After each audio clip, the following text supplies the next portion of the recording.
Selamat bertemu kembali di dalam diskusi kita mengenai kerangka konsep ya. Pada saat yang lalu kita sudah berdiskusi mengenai kerangka konsep secara umum ya. Nah, sekarang yang akan kita lakukan adalah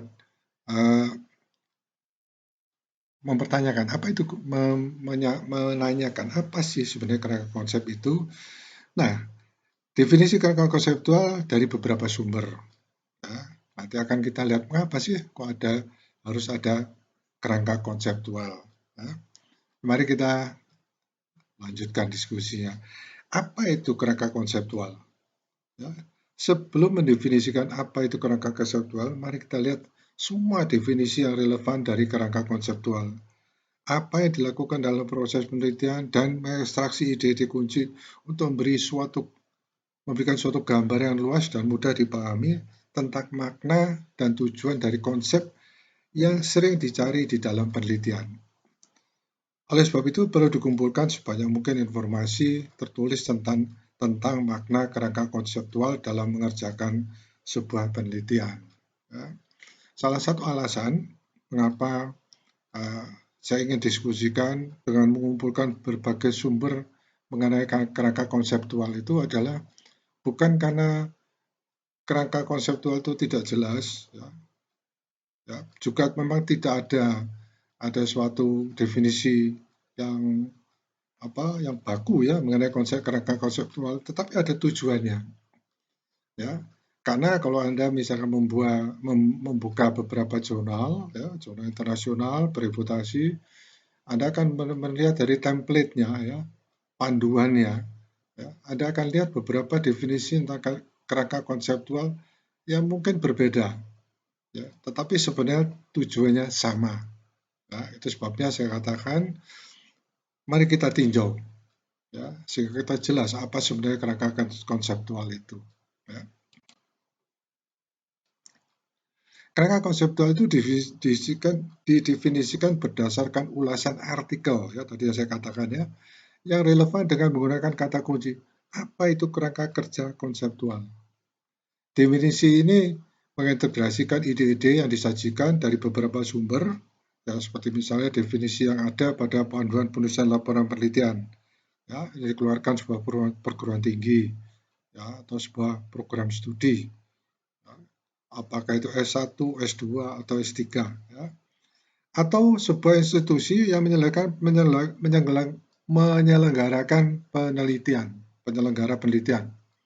ya, seperti misalnya ada banyak ya, ada Ford Foundation ya, Indonesia itu BPPT ya, mungkin juga dari LIPI ya, dan sumber penting lainnya seperti misalnya jurnal internasional ya, tadi saya katakan template-nya ya. Secara ringkas ya, dapat diartikan bahwa dalam konteks ini yang dimaksud dengan artikel yang relevan ada definisi yang berhasil dari institusi akademik, ya, publikasi ilmiah yang diakui dan akademisi. Ya, 3 poin ini ya, perguruan tinggi, terus jurnal internasional, dan akademisi, ya, orang-orang yang mungkin dikatakan sebagai ilmuwan. Sesuai dengan tujuan diskusi ini untuk menerjemahkan konsep-konsep ilmiah yang kompleks menjadi bagian-bagian yang mudah dicerna, ya, dengan mengekstrak pemikiran utama, ya, mengelompokkan menurut fitur-fiturnya menonjol dan menguraikannya untuk kejelasan definisi kerangka konseptual ini. Oh, ini bagian-bagian yang mudah dicerna ya. Jadi tujuan salah satu yang kita lihat di sini kerangka konsep itu menjelaskan hal-hal yang kompleks ya, yang mungkin hal-hal yang rumit itu menjadi lebih mudah dicerna. Nah, itu tujuannya. Jadi tujuan utama adanya kerangka konseptual ini apa sebenarnya? Inilah yang akan dibahas dalam diskusi ini. Jangan sampai membuat pemahaman kerangka konseptual menjadi kabur bagi seorang peneliti. Seorang peneliti harus tahu apa itu kerangka konseptual. Ya. Sebenarnya yang perlu diketahui itu ada apa tujuannya adanya kerangka konseptual ini. Upaya untuk menjelaskan konsep ini membutuhkan waktu, imajinasi, dan pemikiran reflektif untuk menyajikan diskusi yang kompleks dalam artikel yang berasal dari akademisi ke dalam bahasa sederhana. Ya, saya kurang tertarik ya dengan diskusi-diskusi ya, yang sulit untuk dimengerti, ya, terutama yang bukan menjadi perhatian saya. Ya. Jadi bukan saya mengatakan keahlian saya, bukan. Artinya mungkin bukan bidang saya. Ya. Tetapi suatu saat ya kita harus mengerti itu. Ya. Karena sekarang di dalam melakukan penelitian itu sudah bukan hanya satu disiplin, tapi sudah multidisiplin. Ya. Sehingga kerangka konseptual itu sangat-sangat membantu, ya, khususnya apalagi kalau kalangan itu diperluas, ya, dengan latar belakang yang berbeda, ya, dengan adanya kerangka konseptual yang jelas, ya, kita bisa mengerti semuanya. Dan saya berharap bahwa dengan adanya multidisiplin itu, ya, kerangka konseptual yang tepat, ya, akan membuat suatu kolaborasi yang luar biasa. Ya, coba cari referensi menjadi acuan dari beberapa peneliti dalam menulis laporan penelitian. Coba dicari ini ya, referensi ini, yaitu yang ditulis oleh Brunswick, ya, ya, dan Greene et al. 1989, Brunswick 1982, dan Jabarin ya, 2009. Ya. Ini saya pisahkan jadi satu dua karena ini sulit ini untuk mendapatkannya ya. Kebetulan saya mendapatkan artikelnya ini dari salah satu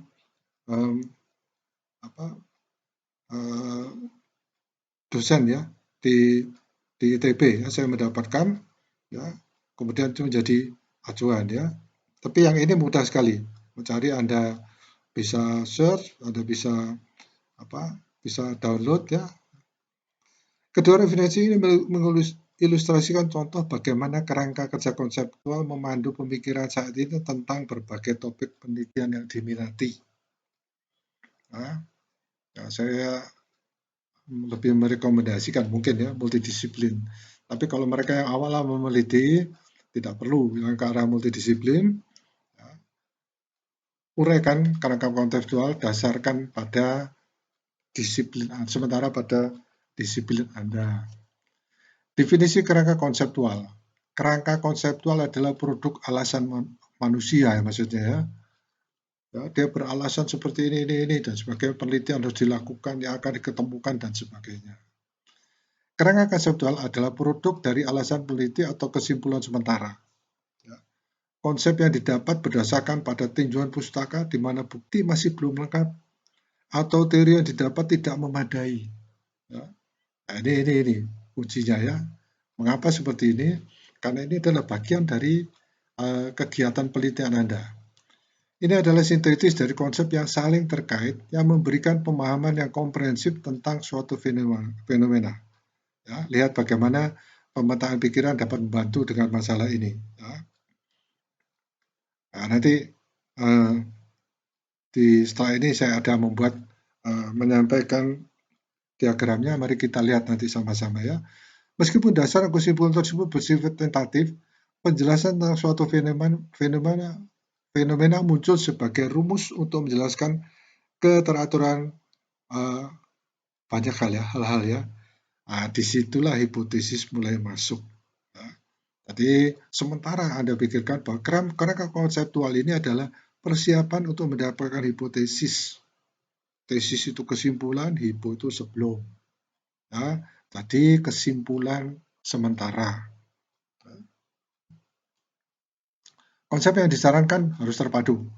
Konsep yang disajikan dalam kerangka konseptual saling terkait satu sama lain, yang berfungsi sebagai dasar hipotesis yang kuat.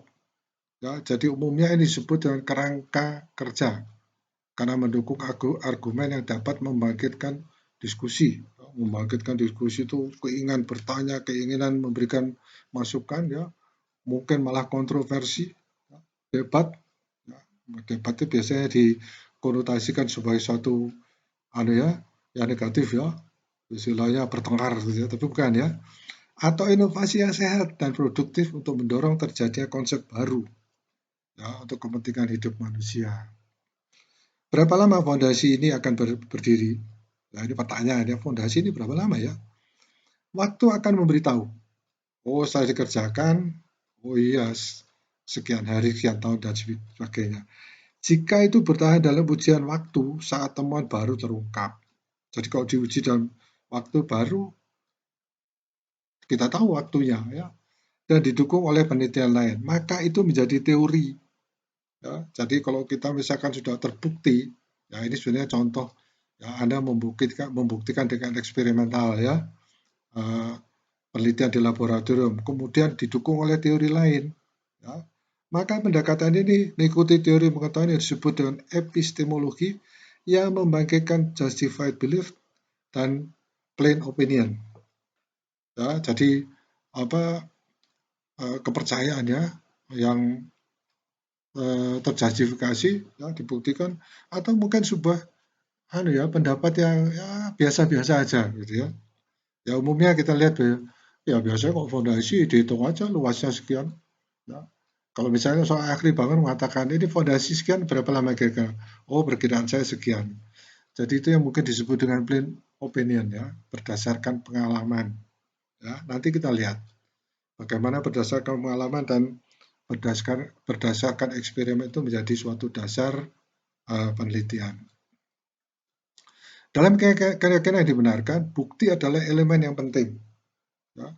Jika pengamatan atau penelitian dapat mendukung ide penelitian itu, awalnya berupa dugaan atau inferensi, ya, dengan bukti yang cukup, maka argumen yang diajukan itu berlaku. Ya, kita punya suatu teori, kemudian kita buktikan, ya, bahwa tembok itu dibangun, iya sekian. Nah, itu akan menjadi teori. Ya. Peta konsep berikut, ya, ini adalah untuk mengilustrasikan poin-poin yang dibuat dalam diskusi ini. Ya.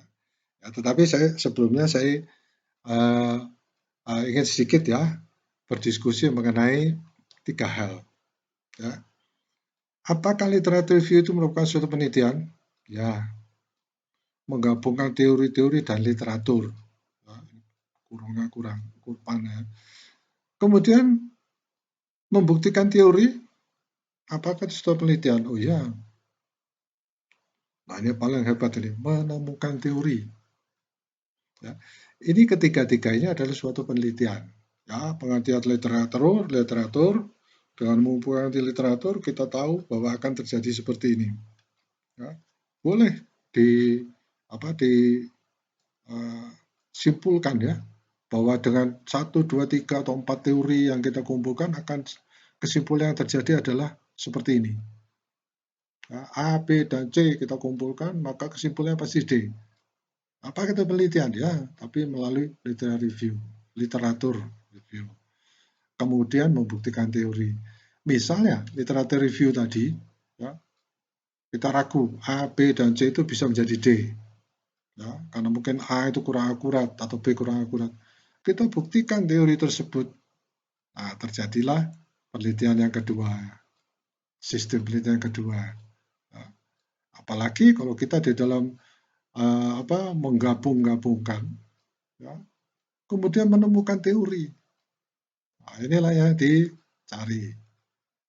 Yang satu ini mewakili yang seharusnya dilakukan oleh mahasiswa S1, yaitu membuat skripsi, sebetulnya literatur review, gitu ya. Tidak perlu penelitian di lab. Ya. Ini adalah yang saya dapatkan dari salah satu perguruan tinggi di Inggris, ya, mengatakan seperti ini.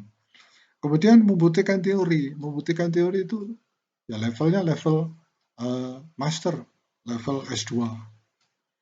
Dan yang paling berat mungkin, ya, tetapi kalau kita sudah paham betul, ya, bagaimana melakukan penelitian, tidak ada hal yang berat, ya, menemukan teori. Ya, nanti mungkin akan didiskusikan pada suatu pertemuan apa itu menemukan teori. Ya.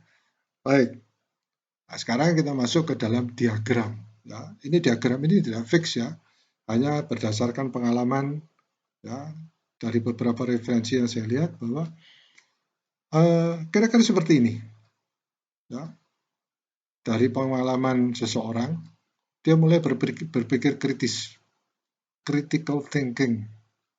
Nah, jadi kritis dalam arti kritis itu adalah uh, apa mengartikan sesuatu, menghubungkan sesuatu, bukan kritik-kritik kritikal yang krisis yang akan berantakan gitu ya, tapi berkritis yang berpikir yang tajam. Nah, tentunya berpikir kritis itu ada masukan dari ada teori satu, teori dua, mungkin tiga, empat, lima, enam dan sebagainya ya. Nah, disinilah kemampuan kita itu mungkin ya, kemampuan kita untuk berpikir berkhayal gitu ya. Ya, saya masih ingat ya, ada salah satu mahasiswa saya mengatakan, Pak, saya ingin membuat bahan bakar dari air. Saya panik juga. Air ini yang saya tahu cuman yang bahan bakar itu adalah minyak bumi. Ya. Kok dari air ya? Ya, malah saya berpikiran negatif tentang anak ini ya. Ya mungkin terlalu berkhayal ya. Tapi ternyata bisa dibuktikan. Ya. Nah itu menjadi konsep ya, kerangka konsep kita. Ya, dari teori macam-macam kita bikin konsep, jadilah sebuah hipotesis atau kesimpulan sementara. Ya. Jadi teori satu, teori dua ini bisa gabungan dari hipotesis kita dicampur dengan hipotesis-hipotesis orang lain. Ya, atau mungkin pendapat orang lain ya, bukan hipotesis atau kesimpulan orang lain. Jadi teori satu. Ini menjadi masukan bagi kita. Ya, hipotesis masukan bagi kita. Ya. Teori kedua pun begitu. Ya. Jadi hati-hati ya di sini nanti bisa karena berpikir rumit gitu ya. Jadi kita menjadi berputar-putar. Ya. Itu sebabnya suatu saat kita harus melakukan suatu pembatasan. Ya, sehingga teori ini tidak berputar-putar terus. Tentunya ya, kita harus melakukan penelitian lanjut ya. Jadi begitu kita dapat satu masukan, uji dulu. Ya, diteliti dulu, selesai baru kita berpikir berputar lagi. Ya, sehingga terjadi suatu uh, pengembangan penelitian, pengembangan suatu topik penelitian ya yang berkesinambungan sehingga kita mendapatkan suatu kesimpulan yang lebih sempurna. Ya tentunya kita lihat ya ada kolaborasi dengan peneliti yang lain. Perhatikan bahwa konsep yang disajikan dalam kerangka konseptual mendukung atau berinteraksi satu sama lain. Interaksi mengungkapkan ide, perbedaan ya, perbedaan mungkin kesamaan atau hubungan di antara filsafat batin, ini ya, teori ya, bahwa kerangka dimaksudkan menegaskan atau mendukung dan sebagainya. Oleh karena itu, yang dilakukan dalam konseptualisasi adalah mengintegrasikan pengetahuan berdasarkan pengalaman eksperimen, pengalaman ya, bukan belum tentu eksperimen, dan pengalaman orang lain, penelitian lain. Ya, teori 1, teori 2 tadi ya. Ini adalah sintetis dari temuan sebelumnya ditambah pengalaman melalui pemikiran reflektif. Coba direview kembali diagram saya tadi. Ya. Tadi saya kira ini menjadi dasar. Ya, mungkin saya melebih-lebihkan ya bahwa kerangka konseptual itu yang akan mungkin agak berlebihan ya. Itu yang akan menunjukkan sukses atau tidaknya Anda meneliti. Apalagi kalau dikatakan sukses atau tidaknya Anda mendapatkan teori baru. Itu aja ya. Misalnya Anda harus menyelesaikan sebuah disertasi. Saya kira demikian ya.